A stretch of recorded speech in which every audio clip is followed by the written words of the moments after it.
નહીં વારે આવે એવું ખેડૂત આગેવાન કોક થાય તો સારું, નહીં તો ખેડૂતની બહુ કફોડી હાલત થઈ છે.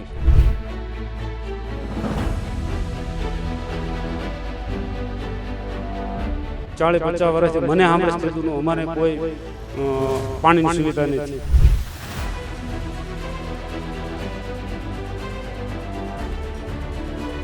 બસ આવીને મતનું પૂછે કે અમને મત આપજો, અમને મત આપજો. કોઈ અમારું દુઃખ નથી સમજતા, એમ નથી પૂછતા કે તમારે તકલીફ શું છે, હું જીતીશ તો તમને આ કરી દઈશ, એવું કહીને વયા જશે, પણ કોઈ પછી ધ્યાનમાં કોઈ લેતા નથી.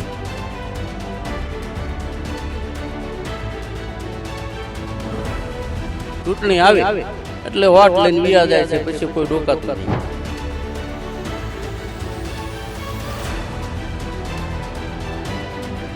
પણ તો ઉઠાડીને હીરા ઘસવા બેસાડી. આમાં કઈ પાકે ને તો શું કરવાનું, એટલે એના નિશાળે ઉતારી લીધો ને વિરામ દે કંઈક તો આપણે એના ભાગી તો આપણે કરવું નહીં.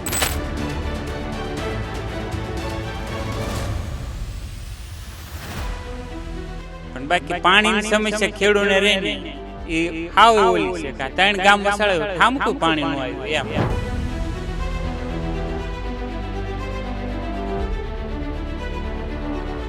એ કઈ તળાવ નથી અમારે, નકર એમ થાય કે હાલો ભાઈ તળાવ હોય તો થોડું જાજુ એમાં ભરપાઈ થાય તો થોડું જાજુ પાણી આવે, પણ કોઈ તળાવ નથી, એ કઈ કેનલ નથી.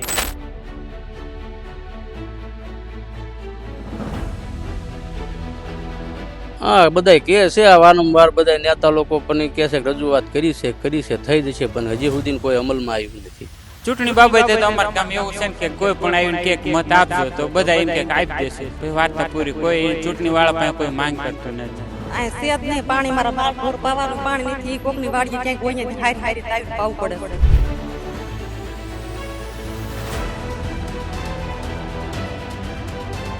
નેતા તો બધા છે પણ વાયદા દઈ દે વ્યા જાય, પછી કોઈ 5 વર્ષ સુધી ડોકાતું નથી. તો પાણી આવે તો ખેતી કરી, બાકી ચૂંટણી વાળા ચૂંટણી લડે એવડાય ચૂંટણી નું એવડાય એટલે વ્યવસાય થઈ ગયો. કોઈ ખાસ કોઈ એવું તો છે નહીં કે ભાઈ ચૂંટણી વાળા હાલો ભાઈ આવ્યો તો આથી કેનલ બનાવી દીધી કા થઈ ગયું, એવું તો કોઈ કરી શકે એવો વિશ્વાસ ચૂંટણી વાળા ઉપર નથી.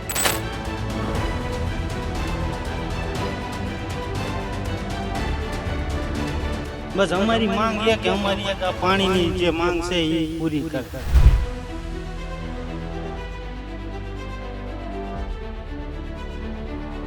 નમસ્કાર, આપ જોઈ રહ્યા છો BS9 TV ન્યૂઝ અને હું છું આપની સાથે રાજેશ જોશી. હાલ અત્યારે અમે બોટાદ જિલ્લામાં છીએ અને બોટાદ જિલ્લાના જે રાણપુર તાલુકો છે તેમના 3 ગામની અમે મુલાકાત લીધી અને ત્યાંના સ્થાનિકો સાથે વાત કરી, અહીંના ખેડૂતો સાથે વાત કરી, તો તેમની સ્થિતિ બહુ કપરી છે. કારણ કે જે ખેડૂતો છે તે 3 પાક લે તો જ તેમનું વર્ષ છે તે નીકળતું હોય છે, રોજી રોટી નીકળતી હોય છે. ત્યારે અહીંના જે ખેડૂતો છે તેમનું કેવું પસ છે કે તેમના હાથમાં છે તે એક જ પાક આવે છે. હું તમને મારી પાછળના દ્રશ્યો બતાવીશ કે જ્યાં અત્યારે તમે જોઈ શકો છો કે ખેતરો એકદમ ખાલી ખમ દેખાઈ રહ્યા છે. એનું કારણ માત્ર એક જ છે કે અહીં જે પિયતનું પાણી છે તેની ક્યાંક પૂરતી સુવિધાઓ નથી. ત્યારે અહીં તમે એ પણ દ્રશ્યો બતાવીશ કે આ જે 3 ગામ છે તેમના ખેડૂતો અહીં એકત્રિત થયા છે અને પોતાનો પ્રશ્ન છે હવે ક્યાંક મીડિયા સમક્ષ રાખી રહ્યા છે. કારણ કે જેની સમક્ષ રાખવા માટે જે પોતાના પ્રતિનિધિઓ ચૂનતા હોય છે તે ક્યાંક હવે કામ નથી કરી રહ્યા. કારણ તેના માટે થઈને હવે ક્યાંક ને ક્યાંક ખેડૂતને કે આમ જનતાને હવે ક્યાંક મીડિયાનો સહારો લેવો પડતો હોય છે. ત્યારે તેમની સાથે જ સીધી વાત કરીશું. કાકા, તમારું નામ શું છે અને કયા ગામમાંથી આવ્યા છો? મારું નામ છે ભરતભાઈ ખીમાભાઈ, પાણવી મારું ગામ. અમારે મૂળ સમસ્યા એ છે કે ચોમાસું વરસાદ આધારિત ખેતી છે અને સારો વરસાદ થાય તો પાક આવે, નહીં ત્યારે પાક નિષ્ફળ જાય છે. સિંચાઈની કોઈ સુવિધા છે નહીં. આજુબાજુના ગામડામાં રજૂઆત બધાએ કરી છે પણ તે છતાંય કોઈ અમલમાં આવ્યું નથી. કહેવાનું અમારે એટલું જ છે કે સિંચાઈનું પાણી મળે તો આ ખેડૂત બધાય સુખી સંપન્ન, થોડા જોડી જમીન છે તો એમ ગુજરાન ચાલે. મતલબ કે આ પાણીની જે સમસ્યા છે કે તમે એક જ આ સીઝન, આખી સીઝનની અંદર એક જ પાક લ્યો છો, 12 મહિનાની અંદર એક જ પાક, એ ચોમાસામાં વરસાદ સારો થાય તો, અને જો એમાંય વધુ વરસાદ થાય તો એ પણ હાથમાંથી જાય. આવી પરિસ્થિતિ ક્યારથી, મતલબ પાણીની અછત પહેલેથી જ વહી આવે છે કે કોઈ સમયથી આવી છે? મને સાંભળે છે ત્યાં સુધીની તો આની આ સમસ્યા છે. કેટલાક વર્ષથી આની? મારી આશરે ઉંમર છે 45 વર્ષ. તે વખતની તો આની આ સમસ્યા છે. કોઈ સિંચાઈનું પાણીની સુવિધા અમારા ગામમાં નથી. સૌની યોજનાનું પાણી હોય છે, નર્મદાના જે રીતે કહી શકાય કેનાલ આવતી હોય છે, એવી કોઈ પણ સમસ્યા નથી? નહીં, કોઈ પણ સુવિધા નથી. પાણીની સિંચાઈ માટેની સુવિધા નથી, એક પણ નહીં. એક પણ નહીં. કોઈ સ્થાનિક નેતાને તમે એકેય વખત રજૂઆત કે કંઈ કરેલી? હા, બધાય કહે છે વારંવાર, બધા નેતા લોકો પણ કહે છે કે રજૂઆત કરી છે, થઈ જશે, પણ હજી સુધી કોઈ અમલમાં આવ્યું નથી. કોઈ ધ્યાન જ નથી દેતું. કોઈ ધ્યાન જ નહીં દેતું. ચૂંટણી આવે એટલે વોટ લઈને વ્યા જાય છે, પછી કોઈ ડોકાતું નહીં. મતલબ ચૂંટણી આવે તો અહીંયા આવા એકેય વાયદાઓ કરે છે કે આ પાણી તમને આપી દેશું? વાયદા તો કરેલા છે. આજુબાજુના ગામમાં હળવના તળાવમાં સિંચાઈનું પાણી નાખવાનું આમ સમસ્યા લગભગ 5-10 વર્ષથી છે, પણ એનો કોઈ અમલવારી થઈ જ નથી. જી ચોક્કસથી બીજા પણ અન્ય ખેડૂતો છે. કાકા, તમારું કયું ગામ છે અને શું નામ છે? પાણવી મારું ગામ, વિરમભાઈ રામજીભાઈ. તમારા ગામમાં આ જ સમસ્યા છે? હું પાણીનો જ સવા ભાઈ બોલ્યા ને, એ જ પાણવી જ મારું ગામ છે. પણ 50 આજુબાજુ વર્ષ મારા થયા ત્યારથી પણ હજી અમારા ગામની સીમની અંદર ક્યાંય સિંચાઈનું પાણી મળ્યું નથી. અને પહેલું કે વરસાદ આધારિત અમારી ખેતી છે ત્યારે, કારણ કે એક પાક લેવાય કપાસ પૂરતું. જો એ તો કપાસમાં તે વરસ સારું થયું હોય તો કપાસ પાકે ને, કે કપાસમાં પાણીની તંગી પડે, એટલે કપાસ પૂરો પાકી શકતો નથી. અને બીજું અમારા આ 3 ગામ પાણમી, કુંડલી અને બુબાવાય, આમાં એક પણ તલાવડું નથી.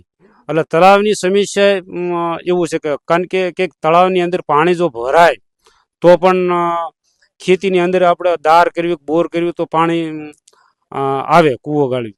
પણ હવે અત્યારે 400 ફૂટ કૂવા બોર કરવી છે, પણ તોય પાણી આવતું નથી. અને તમે આ જુઓ છો, અને પહેલી વખત એવું બન્યું છે કે મીડિયા સમજ અમારે અત્યારે અહીંયા તમે રજૂઆત કરીને તમે આવ્યા, તે તમારો ખૂબ ખૂબ આભાર કે તમે અહીંયા મીડિયા સમક્ષ અમને અહીંયા રજૂઆત અમારી સાંભળી અને અમે મીડિયા સમક્ષ બોલ્યા.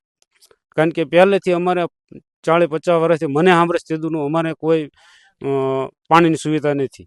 મતલબ તો ઉનાળાની સિઝનમાં જે રીતે કહી શકાય કે વાડીમાં અને ઘરે ઢોર હોય, માલ ઢોર હોય, એમને પાવા માટેનું પાણીની કઈ રીતના સુવિધા? હવે એમાં વાડીએ ઢોર હોય ને તો એમાં અમારે કારણ કે કૂવો હોય કે બોર હોય ને, એની અંદરથી 2-3 ટીપડા પાણી નીકળે એવી રીતે બધાને પાણી હોય, તો એ ટાંકી ભરાણી હોય તો એ પાણી પાવાનું રહે. કારણ કે બધાને કૂવાને બોર હોય નહીં. હવે 2-5 વીઘા કે 2 વીઘા જમીન હોય, એને બિચારાને કૂવા કે પાણી અને દાર કઈ રીતે પાડી શકે, અને કેટલાક દાર પાડી કે. એટલે જો આમનામાં આવું રહે તો પણ એમ કે 2 વીઘા 5 વીઘા જમીન હોય તો એને બીજાના વેસવાનો વારો આવે.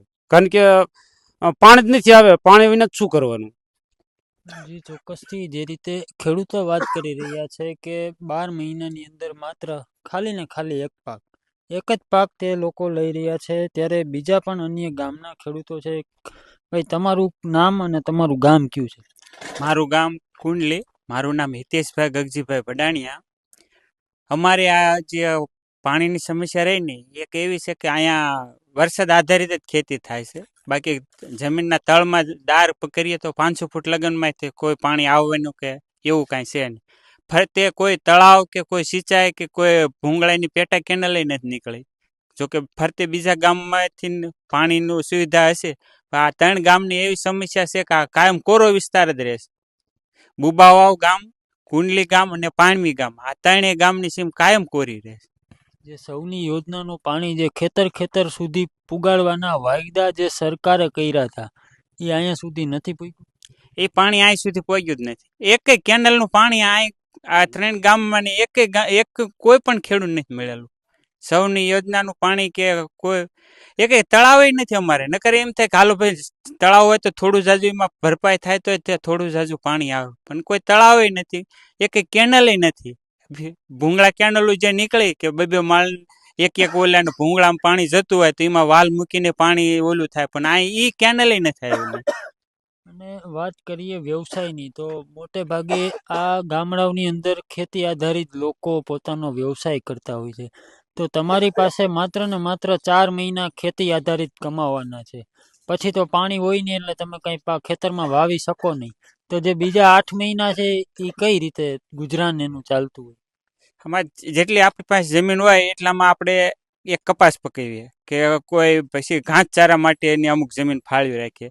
તો પશુ હોય તો ઘાસચારો, બાકી પશુને ને એ ઘેરે રાખવાનું, જેટલું પાક્યું એટલું ઘર ભેગું કરીને, અને બાકી મજૂરી કરવાની. બાકી મજૂરી કરવા તો બોટાદ સિટીમાં અમુક વ્યા જાય, અમુક છે તે બીજે ગામ વ્યા જાય. એવી રીતે મજૂરી કરી બેરોજગાર જ ગામ છે.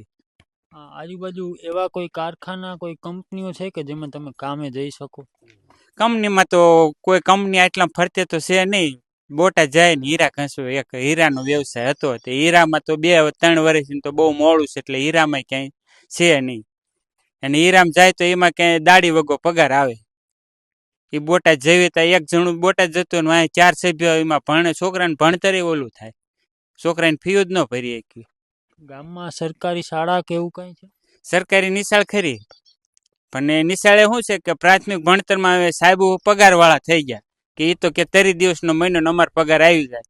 છોકરાને આપણે ભણાવી તો એમાં ક્યાંય 30 દિવસના સાહેબો પગાર લે. જો ઓલું થાય તો ગામમાં કે બધા સરખા હોય ને કે અમારા છોકરાને મારવાના નહીં, એટલે સાહેબો મારવાની બી કે ભણાવે નહીં. જો માર્યો હોય તો સાહેબોને ઓલું થાય. એટલે સાહેબને એ તો શું કે અમારી નોકરીની ફરજ પ્રમાણે અમે ઓલું કરીએ. પણ બાકી પાણીની સમસ્યા ખેડૂને રહીને એ હાવ ઓલી છે કે 3 ગામ વસાડ્યો ઠામકું પાણી નું આવ્યું એમ. તો પીવાનું પાણી કઈ રીતે થાય? પીવાનું પાણી તો શું છે કે અત્યારે અઠવાડિયાથી તો કુંડલીમાં પીવાનું પાણી નથી આવ્યું. કે લેન્ડ તૂટી ગઈ છે. તે આ જે આજુબાજુ દારમાં કે કોઈ ઘેરે પાણી હોય એમાંથી ઓલું હાલે છે. બાકી 15 દિવસ પછી જોવો ને તો પીવાનું પાણીની સમસ્યા ઊભી થાય એવું છે. તો ચૂંટણી નજીક આવી રહી છે, તો કોઈ તમારી વારે આવ્યું છે આ મુદ્દાને કોઈએ લીધો છે ધ્યાનમાં, કોઈ મૂકો છો કોઈ? ચૂંટણી બાબતે તો અમારા ગામ એવું છે ને કે કોઈ પણ આવીને કે મત આપજો તો બધા એમ કે આપી દેશું, પછી વાર્તા પૂરી. કોઈ ચૂંટણી વાળા પાસે કોઈ માંગ કરતું નથી. તમારો હક તમે માગતા નથી તો કઈ રીતે? એને 5 વર્ષની ટર્મ હોય, 5 વર્ષમાં એમ કે એમ આવશું ને આમ કરી દઈશું, તો 5 વર્ષ એના પૂરા થઈ જાય પછી એ માયલું કાંઈ કોઈ રાજકારણીએ કોઈ કરી દીધું નથી. હવે ચૂંટણી નજીક આવે છે તો તમારે આ બાજુનો જનતાનો મિજાજ કેવો રહેશે? ચૂંટણી આવે તો એ ચૂંટણી બાબત તો શું જનતાનો મિજાજ કેવો કે આ ખેડૂત છે ભાઈ, પાણીની એક સમસ્યા હોય તો પાણી આવે તો ખેતી કરી કે, બાકી ચૂંટણી વાળા ચૂંટણી લડે ઈવડાય ચૂંટણીનું ઈવડાઈને વ્યવસાય થઈ ગયો. કોઈ ખાસ કોઈ એવું તો છે નહીં કે ભાઈ ચૂંટણી વાળા હાલો ભાઈ આવ્યો તો આથી કેનલ બનાવી દીધી કે આ થઈ ગયું, એવું તો કોઈ કરી શકે એવો વિશ્વાસ ચૂંટણી વાળા ઉપર નથી. માંગ છે તમારી પાણી તમને મળે એવી નેતાઓ પાસે? નેતાઓ પાસે માંગી પાણીની નેતાઓ પાસે નથી રાખતા એમ. આ તો મીડિયા સમક્ષ છીએ. જો પાણી આવું હોય તો એક ભગવાન આપી શકે, અને બાકી તો જે કેનલો નીકળે છે, કોઈ મોટો એવો સાહેબ કે કોઈ અધિકારી હોય કે ભાઈ હાલો આ ફલાણા ગામનું ઓલું છે, તો એને ગામ પૂરતું હોય તો કદાચ ઉપર રજૂઆત કરી શકે તો પાણી આવે. તો બાકી આમ કોઈ રાજકારણી પાણી ન આવે, એ તો નક્કી છે. તો આ બાજુ નથી ખેતી થતી કે નથી કોઈ વ્યવસાય બીજો, તો તમારા બાળકોનું ભવિષ્ય કેવું રહે? બાળકોનું ભવિષ્ય માવતર પોતે મજૂરી કરીને બાળકોને ભણાવે. જેટલું બાળકની કેપેસિટી હોય ત્યાં લગન ભણાવી, અને જેટલી અમારી કમાવાની કેપેસિટી હોય એટલેથી જ અમે બાળકને ભણાવીએ. બાકી વધારે બાળકને ભણાવી શકીએ તો એવી મોટી ફી તો અમે ન ભરી શકીએ. જે ચોક્કસથી જે રીતે ખેડૂત પોતાની વેદનાઓ છે તે મીડિયા સમક્ષ ઠાલવી રહ્યા છે, ત્યારે બીજા પણ અન્ય લોકો છે તેમની સાથે પણ વાત કરશું. તમારું નામ શું છે અને કયા ગામથી આવે? મારું નામ નાનુભાઈ કનુભાઈ, ગામ મારું પાણી. તમારા ગામમાં જે રીતની પાણીની સમસ્યાઓ છે, તો તમે એક યુવા તરીકે કોઈને રજૂઆત કરેલી છે કે? ના, અમે હજી લગ્નમાં કોઈને રજૂઆત આમ કરેલી પહેલા, પણ કોઈ ધ્યાનમાં લેતું નથી. તો હવે ચૂંટણીના દિવસો નજીક આવી રહ્યા છે, તો કોઈ નેતાઓ આવે છે તો તમે એમની ધ્યાને આ પ્રશ્ન મૂકો છો? હવે કોઈ નેતાઓ અમને કોઈ પૂછે કે અહીંયા આવીને બસ આવીને મતનું પૂછે કે અમને મત આપજો, અમને મત આપજો. કોઈ અમારું દુઃખ નથી સમજતા. એમ નથી પૂછતા કે તમારે તકલીફ શું છે, હું જીતીશ તો તો તમને આ કરી દઈશ એવું કહીને વૈયા જાય છે, પણ કોઈ પછી ધ્યાનમાં કોઈ લેતા નથી. તો આ ચૂંટણીમાં તમે શું કરશો, કોના પર વિશ્વાસ મૂકશો? અમારે કોઈ નેતા હારે કોઈ લેવા દેવા નહીં, જે જીતે ઈ. અમારે એવું નથી ભાજપ જીતે ભલે કોંગ્રેસ જીતે કે આમ આદમી પાર્ટી જીતે, બસ અમારી માંગ એ કે અમારી એક આ પાણીની જે માંગ છે એ પૂરી કરે. જે ચોક્કસથી બીજા પણ અન્ય ખેડૂતો અહીં છે, તેમની સાથે વાત કરીશું. અ, કયું ગામ છે તમારું ભાઈ? મારું ગામ બુબાવાવ, નામ છે ભરાડિયા કિશોરભાઈ કાનજીભાઈ. અમારે એક આ કોરો વિસ્તાર છે, કોઈ કેનલ નહીં, કોઈ પેટા કેનલ નહીં, કોઈ વસ્તુ અમારે અહીંયા રજૂ નથી થયેલી અને કોરો વિસ્તાર છે. આની ઉપર અમારે ગુજરાન ચાલે છે અને એક વરસાદ સારો થાય એટલે અમારે કપાસનો પાક થાય અને ન થયો તો અમારે બધાને બહાર મજૂરીએ જવું પડે છે. આવી અમારો હાલ છે. એક બાજુ જે ખેતરનો કાચો માલ આવે છે, બિયારણ, ખાતર, સુફર, એ એટલા બધા મોંઘા છે ને એમાંય તમારા ઉપરથી એક જ પાક મળે છે, તો ગુજરાન આખા વર્ષનું કઈ રીતે તમે ચલાવો? બસ એ આમાંથી જે નીપજે એ લેવી છે, બાકીનું તો રામ ભરોસે ઉપરવાળા ઉપર એમાં છોડવી છે, એના ઉપર અમારું ગુજરાન હાલે છે. બાકી તો છૂટક મજૂરીએ જઈને કમાવી છે. આમાં કઈ કમાણી એટલી તમને મળતી નથી, તો હવે તમારા બાળકોનું ભવિષ્ય આ વિસ્તારમાં કેવું રહેશે? હવે કમાવામાં તમે એવું કહો છો, ખર્ચો ક્યારેક તો ઊભો નથી થતો, ઘરના જોડવા પડશે, ક્યારેક અમારે હાથ ધોઈને વહી જવું પડે છે અને બહારથી રળી અને છોકરાને ભણાવવા પડે છે અને છોકરાની ફી ઊંચી, પોગી શકાય નહીં. પ્રાઇવેટમાં ભણે છોકરો? પ્રાઇવેટ સ્કૂલમાં નહીં, સસ્તામાં ભણે છે. સરકારીમાં? હા. ગામમાં જ ભણે? નહીં, ગામ ઓતરિયામાં ભણે છે. બે છોકરો બે ના ભણે છે અને એકને નતા પહોંચી શકતા એટલે એને ઉતારીને હીરામાં બેસાડી દીધો. અમે ભણતો ઉઠાડીને હીરા ઘસવા શું બેસાડી કરવું, આમાં કઈ પાકે ને તો શું કરવાનું, એટલે એને નિશાળે ઉતારી લીધો ને હીરામાં બેહાડ્યો. કંઈક તો આપણે એને પગી વળવી એવું તો આપણે કરવું ને. એમ શું માંગ તમારી સરકાર પાસે? સરકાર પાસે એટલી જ માંગ છે, આપણને પાણીની અહીં વ્યવસ્થા કરી દે, કેનલ અથવા ગમે એના રજૂઆત કરી દે અને પાણીનો લીલો આ હુકો વિસ્તાર છે ને લીલો વિસ્તાર કરી દે, એ આપણી માંગ છે, બીજું કશું નહીં.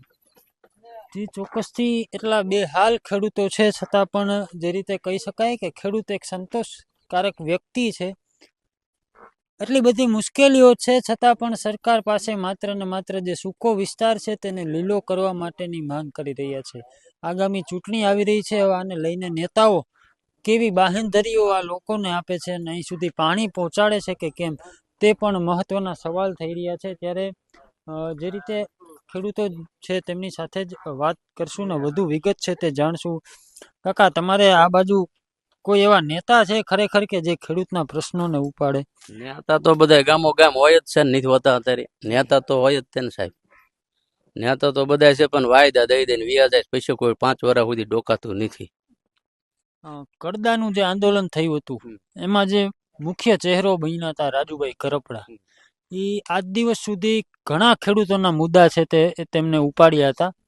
હવે તમને શું લાગે, હવે તો એની પાર્ટી પણ બદલાવી છે, વિપક્ષમાંથી શાસન પક્ષ તરફ એને પગલું ભર્યું છે, તો હવે તમે એમની પાસેથી આશા રાખો કે આ જે પાણીનો પ્રશ્ન છે એ તમારો હલ કરશે? નહીં કરે. ભાજપમાં વી જાય એટલે નહીં થાય હાલ. એના પ્રોટોકોલ ઉપર જ હાલ છે રાજુભાઈ. તે ભાજપની ગમે સિસ્ટમ હોય એ આપણને નથી ખબર, પણ રાજુભાઈથી હવે એ કામ નહીં થાય ખેડૂના. રાજુભાઈ એવું કહે છે કે વિપક્ષમાં હતો ત્યાં સુધી મારું કંઈ હાલતું નહીં, હું માત્ર આંદોલન કરી શકતો, પણ હવે હું પક્ષનો સહારો લઈને ખેડૂતોના કામ કરી, એ આવું કહે છે. હા, પક્ષનો સહારો લઈને કરે તો સારું કહેવાય, ખેડૂતની સમસ્યા છે એને હલ કરે તો. બાકી મને નથી લાગતું એવું થાય એમ. તો હવે તમે કોઈ એવા ખેડૂત નેતાને જોવો છો કે ભવિષ્યમાં તમારા વારે આવશે? નહીં, વારે આવે એવું ખેડૂત આગેવાન કોક થાય તો સારું, નહીં તો ખેડૂતની બહુ કફોડી હાલત થઈ છે.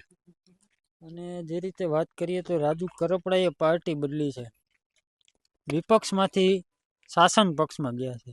તમને શું લાગે આ પગલું એને કઈ રીતે ભરવું પડ્યું? એ તો હવે એની સમસ્યા કઈ હશે, હવે એકબીજાની, એ તો હું કેમ કહી શકું તમને. જે રીતે વાત કરીએ તો રાજુ કરપડાનું નામ છે તે ખેડૂતોના મોઢે હજી છે, શાસન પક્ષમાં જોડાયા છે, પરંતુ ખેડૂતોનું હવે માનવું છે કે જે રીતે રાજુ કરપડા પહેલા ખેડૂતોના મુદ્દાને લઈને આગળ વધતા તે હવે ક્યાંક જોવા નહીં મળે. અને જે અહીંને 3 ગામના પ્રશ્નો છે, હું તમને ફરીથી એક વખત એ ખેતરના દ્રશ્યો બતાવવા માંગીશ કે જ્યાં સૂકા ખેતરો અત્યારે જોવા મળી રહ્યા છે અને ખેડૂતોનો માત્ર ને માત્ર એક જ માંગ છે કે જે આ ખેતરો જે સૂકા દેખાઈ રહ્યા છે તે ક્યાંક ખેતરો લીલા થાય. અને સરકાર પાસે એક જ માંગ કરી રહ્યા છે કે જે સૌની યોજનાનું પાણી છે તે પોતાના ખેતર સુધી પહોંચે તેવી માંગ સાથે ખેડૂતો અત્યારે જે રીતે વાત કરી કે મીડિયા સમક્ષ પોતાની વરવી વાસ્તવિકતા છે તે ઠાલવી છે. ત્યારે હવે આગળના દિવસોમાં એ પણ જોવું રહેશે કે આ મુદ્દે અહીંના સ્થાનિક જે નેતાઓ છે તે કઈ રીતે ખેડૂતો પાસે ઉતરે છે અને ખેડૂતોના પ્રશ્ન હલ કરે છે. અહીં મહિલાઓ પણ છે અને પાણીની સમસ્યાથી ખરેખર મહિલાઓ જેટલી વાકેફ હોય તેટલા પુરુષ વાકેફ ન હોય, એટલે તેમની સાથે પણ વાત કરીએ, તેમની પરિસ્થિતિ પણ જાણીએ. બેન, તમારું નામ શું છે? શારદાબેન. બેન, આ વિસ્તાર એવો છે કે જ્યાં પાણી નથી, કેવી પરિસ્થિતિનો સામનો તમારે? આ સેજ નહીં, પાણી મારા માલ ઢોર પાવાનું પાણી નથી. કોકની વાડીએ ક્યાંક હોય ને હારી હારી લાવીને પાવું પડે છે. પાણી ભરવા કેટલું છેટું જવું પડે? ઘણું, એમ તો કિલોમીટર જેવું જવું પડે. બેન, પાણીની સમસ્યા નથી, ખેતીમાં કાંઈ થતું નથી, તમે ચોમાસાનો એક જ પાક લ્યો છો, બાકી બીજા બીજું વરસાદ ન કરે એમાં નો હરખું કઈ પાકે. આમ ઘર હકવા માટે બીજું પછી કેવું કામ કરવું પડે? યા મજૂરી કરવી ને એમનામ ગુજરાન કરવી. મજૂરી માટે અહીંયા મળી જાય કામ કે છેટું? ના, શેટે હોય ત્યાં જવું પડે. અમારે ત્યાં હુકા મલકમાં શું મજૂરી હાલે? અને કેટલું છેટું જવું પડે? ઈ તો ફરતી ક્યાંક સીમમાં ફરતા ગામમાં પાણી વાળી વાડી હોય ત્યાં જાવી. અને તમારા બાળકોનું ભવિષ્ય હવે આ વિસ્તારમાં કેવું? કારણ કે ખેતીમાં પાણી છે નહીં, આજુબાજુમાં કઈ કામ ધંધો મળી રહે એવું નથી, અને જો ભણાવવા ઈચ્છો તો પણ સરકારી શાળામાં ભણાવવા પડે ને સરકારી શાળામાં અનેક પ્રશ્નો હોય છે. અમારે પાસે પૈસા હોય ને આગળ શું ભણાય ઈકવી? થોડું ઘણું ભણાય ને ઉતારી લેવી. તો પછી તમે ભણાવો નહીં તો છોકરા શું કરે પછી? પણ હોય નહીં પછી અમારે કરવું શું? પછી ભણાવવા ઘણા હોય પણ અમારે પાસે હોય નહીં પૈસા શું ભણાવવા? અને જે માલ ઢોર નું પાણી બહાર થી લાવીને પાવા પડે, મરી જાય બિચાર. માલ ઢોર નું પાણી નથી. આ રીતે એક મહિલાને કેટલી તકલીફ પડે? તકલીફ તો પડે જ ત્યાં ક્યાંય પાણી થી ભાડો ક્યાંય પાણી નથી તો બધી હુકો મલક જ છે કે ક્યારાનું પાણી નથી, ટાંક્યું ભરવાનું પાણી ક્યાંય નથી.